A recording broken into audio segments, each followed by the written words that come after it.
Semakin gencar manuver Ketua Umum Gerindra Prabowo Subianto bertemu para Ketua Umum Parpol usai mencuat wacana koalisi besar. Pertanyaannya kemana arahnya?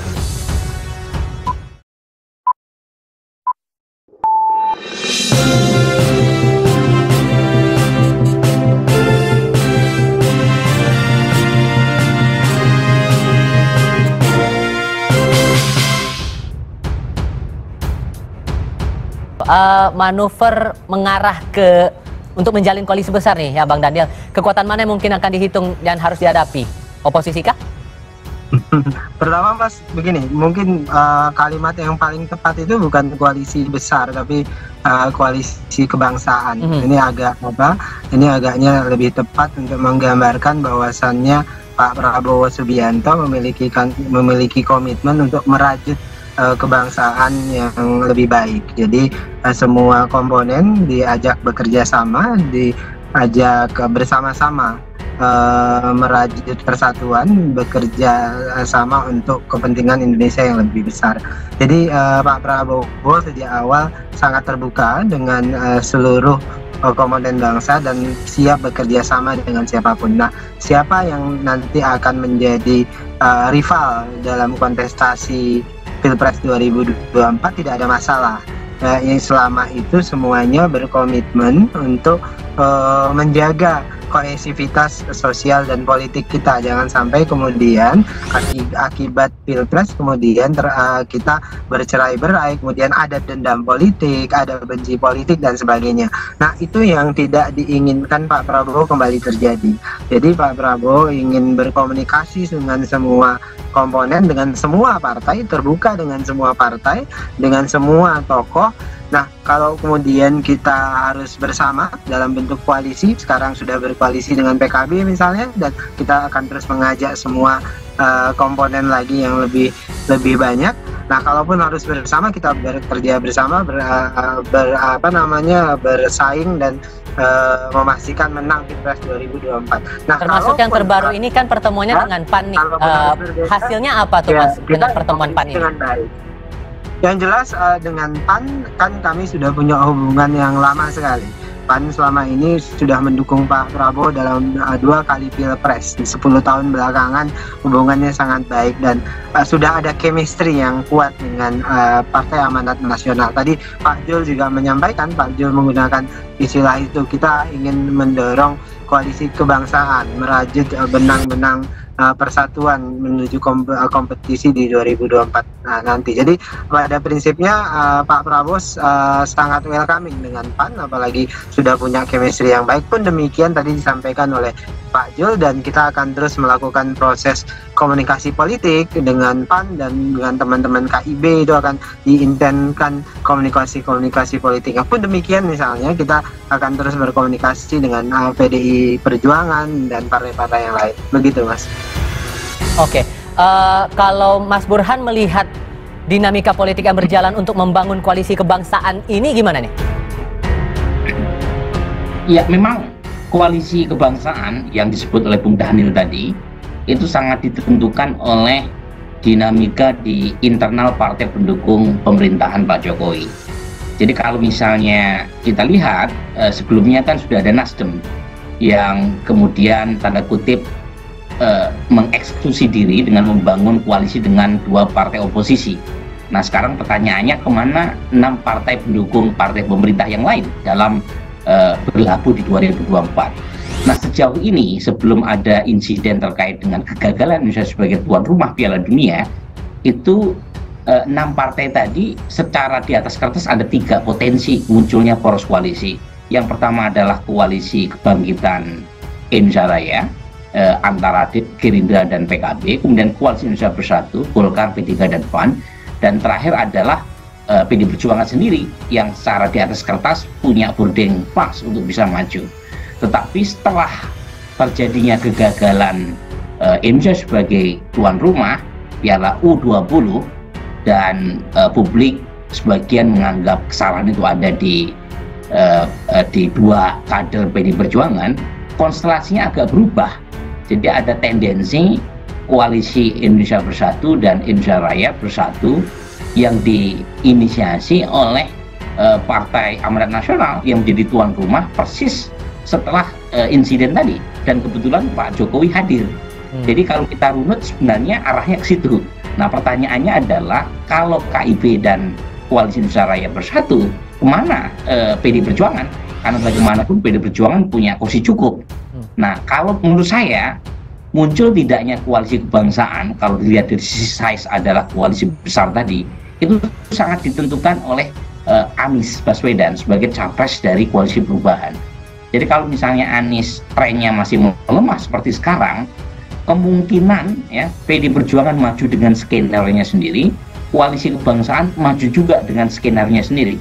Oke, Nah, tapi kalau kemudian kita rujuk lagi dari pernyataan Zulkifli Hasan, dia bilang bahwa koalisi ini diorkestrasi oleh Presiden Jokowi. Berarti arahnya kemana nih?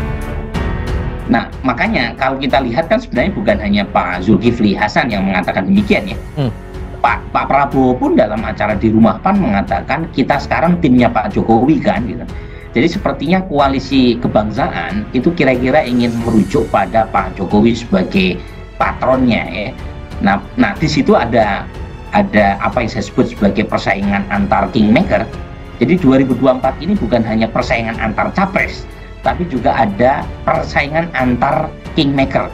Kingmaker yang pertama Koalisi Perubahan yaitu Pak Surya Paloh, kemudian kingmaker berikutnya Pak Jokowi yang coba ingin menduetkan, menggabungkan Koalisi Indonesia Raya dengan Koalisi Indonesia Bersatu, dan kingmaker yang ketiga Ibu Mega gitu.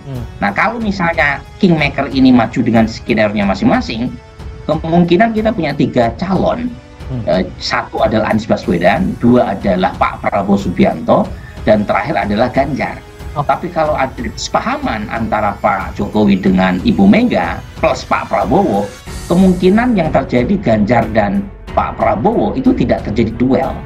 Jangan-jangan duet gitu ya. Pak Prabowo bisa nomor sebagai capresnya, Pak Ganjar sebagai cawapresnya, atau sebaliknya tergantung hasil survei yang menentukan siapa yang paling berpeluang gitu. Kompetisi antar kingmaker nih, bahkan bisa saja duet nih, Bang Daniel, komentar ya?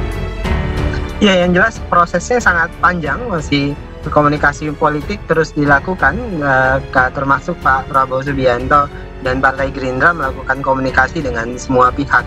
Apalagi selama ini misalnya kalau dalam konteksnya PDI Perjuangan misalnya, kami punya sejarah panjang bekerja sama dengan PDIP, juga Pak Prabowo punya hubungan baik itu secara kenegaraan dan pribadi dengan Ibu Megawati, jadi semuanya tentu bisa dikomunikasikan dengan baik nanti. Yang jelas kalau kita lihat dari track record kepartaian, tentu Partai Gerindra, Pak Prabowo adalah sosok yang selama ini terbiasa dan bisa bekerja sama dengan siapapun, dan itu menjadi modalitas Pak Prabowo untuk menjadi calon presiden dan menjadi presiden kelak di 2024. Kenapa? Karena bangsa ini terlalu besar, tidak bisa dibangun napsi-napsi, tidak bisa dibangun sendiri-sendiri, harus melibatkan banyak pihak, harus mampu merangkai komunikasi dengan semua pihak yang memiliki perbedaan atau cara pandang berbeda dan latar belakang berbeda. Jadi Pak Prabowo insya Allah bisa merajut komunikasi dengan siapapun dan tentu hasilnya yang terbaik untuk Indonesia. Nah, hitung-hitungannya sejauh ini menurut Anda, Mas Burhan, gimana tuh? Kalau sekarang sih masih potensial terbentuk 3 poros.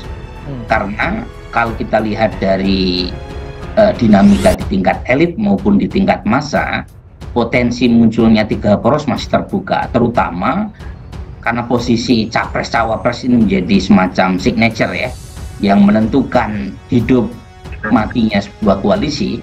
Sementara kursi capres dan cawapres terbatas, maka sangat mungkin gitu ya 3 poros tadi terbentuk.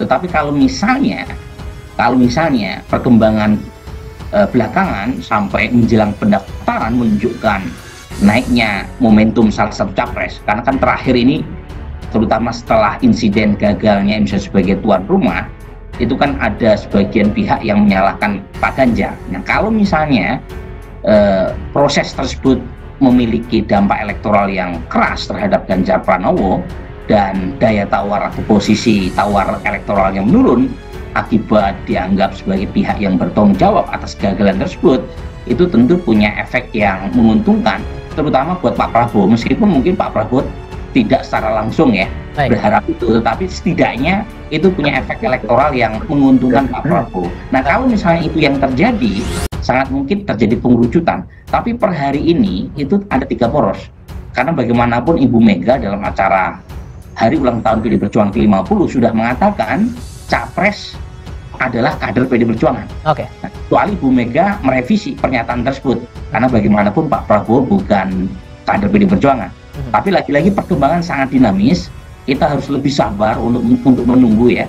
Jangan buru-buru meletakkan kesimpulan di awal. Yang jelas ini kan proses komunikasi masih terus berjalan juga ya, Bang Daniel. Hasil dari proses komunikasi ini, apakah kemudian diteruskan juga ke Pak Jokowi? Yang jelas komunikasi akan terus kami lakukan ya. Karena Pak Prabowo tentu dalam posisi beliau sebagai anak buah Pak Jokowi di kabinet, tentu beliau harus tetap berkomunikasi dengan Pak Jokowi.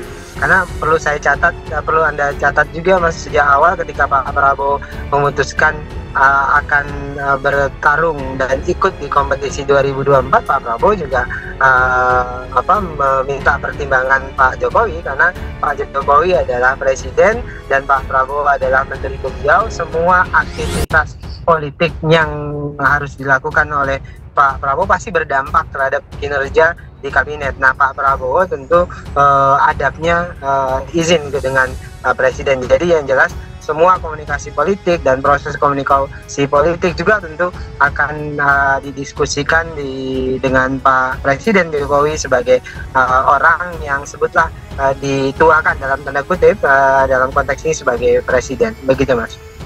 Jadi hasil-hasil pertemuan dikomunikasikan ke Pak Jokowi. Sebetulnya posisi dari Pak Jokowi ini seperti apa, Pak, Bang Daniel? Ya, Pak, sederhana sebenarnya Pak Jokowi adalah presiden.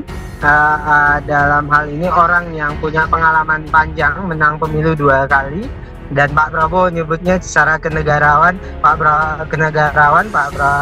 Jokowi ya memberikan banyak pembelajaran bagi Pak Prabowo, dan Pak Prabowo tentu akan banyak belajar dengan beliau. Itu pertama. Kemudian kedua ya tentu tadi yang saya sebutkan di awal, ini untuk memastikan ya kinerja beliau sebagai anggota kabinet itu tidak terganggu, dan Pak Jokowi juga berkenan terkait dengan langkah-langkah politik Pak Prabowo di luar kabinet. Kira-kira begitu. Oke, sekarang juga jadi hitung-hitungannya nih Mas Burhan adalah masalah capresnya siapa kalau kemudian koalisi ini betul-betul terjadi. Kita lihat dari beberapa partai ini kan, dari Gerindra mengusung Prabowo Subianto, dari Golkar Erlangga Hartarto, begitu juga untuk partai yang lain. Bakal sulit nggak sih menurut Anda untuk mencari baca presnya ini nanti kalau koalisi ini betul-betul terbentuk? Saya kira politisi punya banyak kesepakatan untuk mencari konsensus, untuk mencari titik temu. Dan titik temunya biasanya 2 hal. Pertama adalah ukuran partai politik. Nah, biasanya berdasarkan hasil pemilu 2019, pemilu sebelumnya, seberapa besar kursi yang diperoleh oleh partai yang bersangkutan di DPR. Yang kedua adalah elektabilitas personal. Nah, kalau dari sisi elektabilitas partai, PD Perjuangan paling tinggi karena dia pemenang pemilu, bukan hanya 2019 tapi juga 2014. Nah, yang berikutnya di antara partai pendukung pemerintah yang masuk di kategori partai double digit adalah Gerindra dan Golkar. Kurang lebih kekuatannya mirip. Nah, yang terakhir tentu ya masuk di prioritas ketiga yang perolehannya di bawah 10%. Nah, maka dari itu dari partai pendukung pemerintah ada 3 partai yang memiliki semacam privilege karena kekuatan kursi di 2019 yang relatif besar. PDIP, kemudian Gerindra dan Golkar. Nah, kedua ukurannya adalah elektabilitas calon presiden yang diusung oleh 3 partai ini. Nah, PD Perjuangan belum mengusulkan apakah Mbak Puan ataukah Ganjar Pranowo. Tapi kalau misalnya Ganjar Pranowo yang dipropos, ya tentu Ganjar punya nilai tawar dari sisi elektabilitas sebelum ada insiden kegagalan bisa sebagai tuan rumah. Nah, yang berikutnya adalah Pak Prabowo. Nah, Pak Prabowo elektabilitasnya dalam 2-3 bulan terakhir kembali kompetitif, menyalip Anies Baswedan dan trennya naik, terutama dilihat dari basis pendukung Pak Jokowi yang makin bertambah. Nah, yang dari sisi ini pula Airlangga agak kurang tuh posisi tawarnya, karena elektabilitasnya sebagai capres sangat tidak kompetitif. Kemudian tetapi partainya besar. Maka pada titik itu setidaknya mungkin Golkar masih bisa berharap untuk membicarakan kursi pendamping ya, cawapres ya, di koalisi kebangsaan yang mau didiskusikan itu. Baik, terakhir Bang Daniel, plan berikutnya nih, karena kan sudah terlihat nih bahwa Pak Prabowo menjadi penggerak ya, jadi motornya dari koalisi kebangsaan ini. Plan berikutnya setelah pertemuan dengan PAN apa lagi? Ya tentu setelah ini kita terus komunikasi ya, termasuk dengan seluruh partai yang berkumpul di KIB.